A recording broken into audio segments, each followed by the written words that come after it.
Nyuma ya Mbondi ya Waandikani Meru tumeria twanya tongwikira rimo baisindi madaktari na antubangi deni ya county Meru na kwira anende akaribethire bakiromba ngwine ndi mwandiki munene wa county Kiambi Atheru numwirite na kuwa Mbondi wetaba nkuaga ya obisi ya gavana kana kinya kubera kwina twanya tongwite utumiru na arende ndebethirite bakiriana na ntumiriu Mbondi wire na manye ya mwanya na kinya wirunga meri rariro tumire twanya tumwambirio kiumiki nende muchungwe etio mataine atekamenu wengo batikwithira akiathikirwa. Governor Kawira Mwangaza wengiro ni mbunge ya Senate no chukune koti na aria ni teneture ya Mbondi ya Waandikani Meru ule utumeire twanya tongwe county neu. Tumeona kwa magazeti ya kwamba county government of Meru inaajiri watu.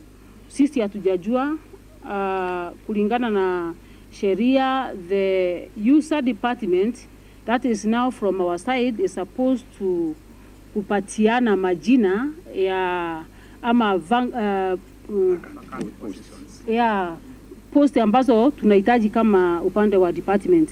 But as we speak, sisi kama county government hatujapeana majina ama request kwa county public service board ya kuajiri watu.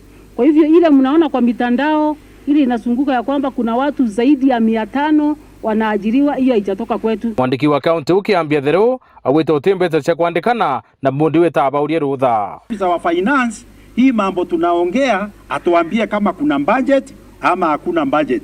Na kwa hivyo kutoka hapo tukishapitisha ndio sasa huwa tunaandikia County Public Service Board tukiwaambia tuko na nafasi kwa hii idara ingine iko na nafasi 5, tunataka hivi, job group tunataka hivi, sasa wanatangaza. Sasa mambo haya yote hayakutendeka wakati walitangaza katika magazeti njana, social media, kwa simu zetu, WhatsApp, Facebook, kila mahali hizo adverts zimejaa, na tunasema ya kwamba we were not consulted. Pakiarikiri muchemo nyorukire kwa gavana powete mechara ya county iri uru muno na kuba temenya kwandikana ringi.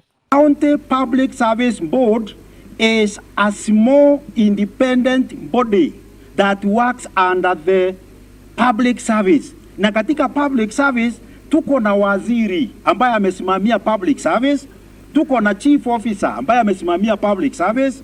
They have not been consulted, hawana hiyo budget ya kuajiri, so inakuwa ni confusion.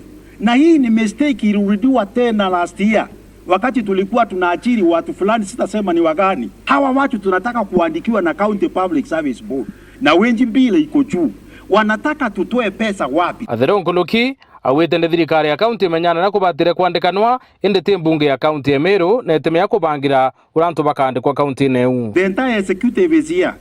The entire executive is the one that is charged in drawing budgets. And when we take to the county assembly, the law says that they work on it to do a little bit of some adjustments. What this county assembly did was to undo the entire budget and mess with almost everything, and even put things that the executive had not budgeted for. For example, I want to tell you, it is the executive which knows where we have problems with employment. How did the county assembly know and we don't know, so that they put a budget on for us?